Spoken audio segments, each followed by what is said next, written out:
Sample problem number 1 deals with a real-world application of exponential equations. And it says that we've got a ball drop from 10 feet above the ground. So whenever you're working with real-world problems or word problems, it doesn't hurt to draw a picture. So we've got a ball. Here's the ball. And it's being dropped from 10 feet above the ground.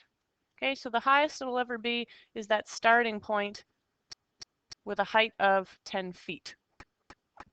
Then once it drops, it's going to bounce, and it's not going to go as high, because as we can visualize in real life even, it gets a little bit lower and lower each time. It's going to bounce again, etc., etc., until it doesn't bounce anymore and it's just rolling on the ground. Back to the question, it says each time the ball bounces, the height it reaches is less and less. This can be represented by the following exponential equation. H equals 10, 0.6 to the power of n. And again, those letters, they're just variables, so we could rename them as y and x if we really wanted to, but I'm going to leave them the same for this question so that it's easier to recognize what each letter stands for.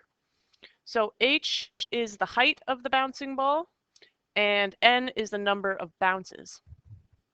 So then the question asks us how many bounces, in other words, n equals question mark, we want to figure out a value of n.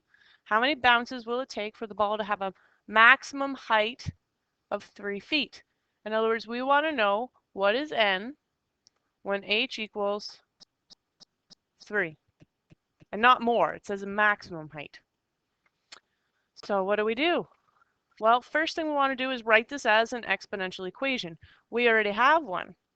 Our exponential equation is h equals 10, 0.6 to the power of n.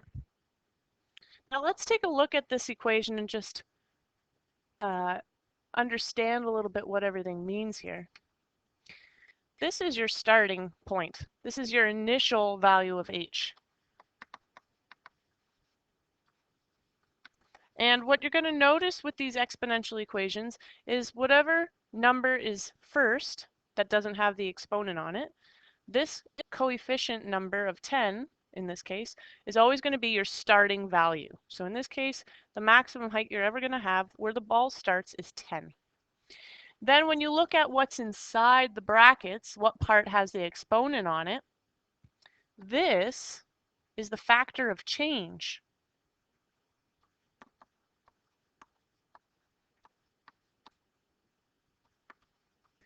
And it's either going to cause an increase or a decrease.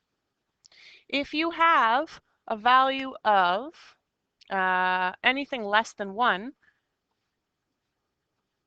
you're going to have a decrease. And if you have anything 1 or greater, you're going to have an increase.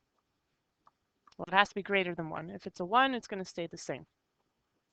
Okay, so what this is saying, in other words, is that 0.6, that's the same thing as 60%.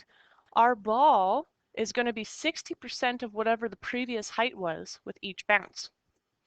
Right? So maybe knowing that and how that works will help you double check if your answer makes sense in the end. So let's get back to the problem. So we've got our equation. We know that we want to know what n is, and we know that h is going to be 3. So we're going to rewrite our equation with the number 3. We're going to sub it in for h. So it's going to become 3 equals 10, 0.6 to the power of n. So now we have an exponential equation where we want to solve for n, or we could even call it x, it doesn't matter. The first thing you always do if you want to solve an exponential equation is you check, can you find a common base? Now I'm looking at this and it looks too complicated. For starters, we've got the number 3, which is a prime number. So we would have to be able to rewrite this number as a factor of 3, which is just not going to happen, too complicated. So we are not going to use the common base method. We could use systematic trial if we want, and do trial and error, but it's seriously going to take forever. It is not worth the effort. So what we can do instead is we can solve it by graphing, using graphing technology. To do that, we need graphing technology. So I'm going to go to D2L for a second. And we've got, what do we've got here? Here's the note under solving variable exponents right here. Wednesday, January 18. We've got solving exponents equations technology over here. And we need Desmos graphing calculator. So I'm going to open that up in a new page. You can also use a graphing calculator or any other website that's going to graph equations, but this one works pretty good. So what was our equation? I'm just going to write it on the screen if I can. Let's see if it'll let me.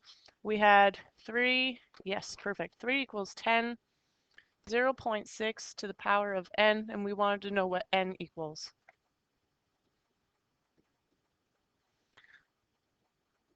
When solving exponential equations with graphing, what you got to do is you have to split up the equal sign so that you're making this one equation as y equals 3, and you're making this another equation as y equals whatever's there. So y equals 10, 0.6 to the power of n. We're going to graph both of those lines, and we're going to find the point of intersection. Because the point of intersection will occur, those two lines or equations will meet when y is 3. So let's see what n will be when y is 3. Our first equation, we're going to write y equals, and you can put even x equals if h, sorry, not x, h equals if you'd like, but I'm just going to use y equals as long as there's a letter there. So there's our first line. It graphs it automatically. We need to add a second equation, so I'm going to try just clicking here. Yep, that works. Or you could hit the plus sign. Our second equation is also going to be y equals, but in this case it's going to be 10, 0.6 to the power of, oh, and we can use this exponent button right here, to the power of n, or x, doesn't matter. Watch, I'll put an x there. It'll be the exact same thing, whether I put an x or n, as long as there's a letter. And then we can close our brackets. There we go. So we've got our two graphs. Here's the point of intersection. You can hover your mouse over it and it'll tell you what it is. And the values are 2.3.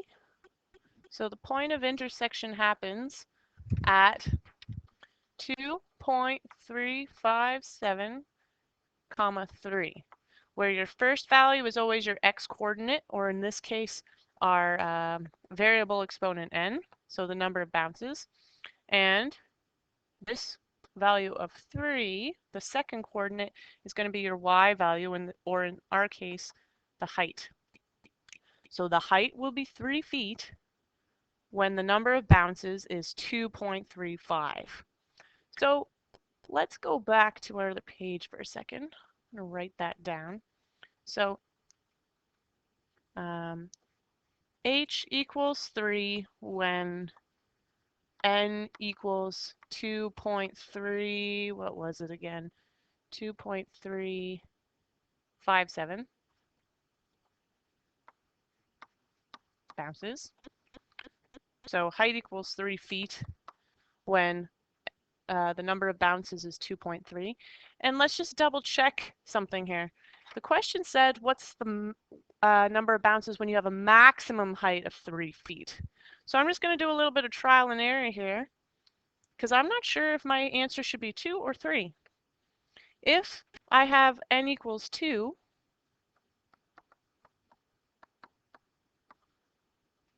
then h equals, I'm just going to rewrite the equation, 10, 0.6 to the power of 2. I'm going to solve this. 0.6 to the power of 2 gives you 0.36 times 10 is 3.6 feet. Well, wait a second, that's higher than 3 feet. So our final answer cannot be 2 bounces, because after 2 bounces, it's still higher than 3 feet. So that means that n has to equal 3. Even though this, normally we wouldn't round up because it's less than 5, we still need to round up in this case based on the question because it's the only thing that makes sense. And let's just check it now, just to double check. H equals 10, 0.6 to the power of 3. So after 3 bounces, 0.6 to the power of 3 gives you 0.216 times 10 is 2.16 feet. Your height will be under 3 feet after 3 bounces.